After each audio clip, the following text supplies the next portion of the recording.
I was stunned to find out that Dad had been sending cashier's checks to Canada. He'd been sending them because he'd gotten a phone call that he'd won the Canadian lottery.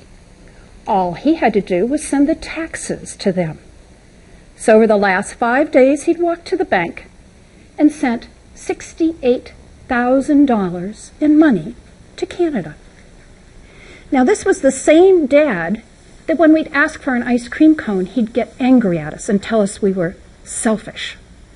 Instead, he had chosen to send $68,000.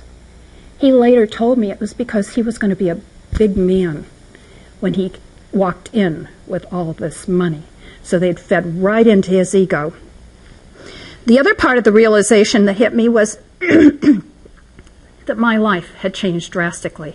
That first chapter of my life of what it was going to be, freedom, job, kids older, was now gone. A whole new chapter was starting. One in which I was totally unprepared. One in which there was going to be a huge role reversal. One in which my parents needed me.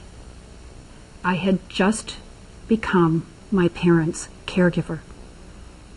I was now stuck in the middle of kids, career, and now elderly parents.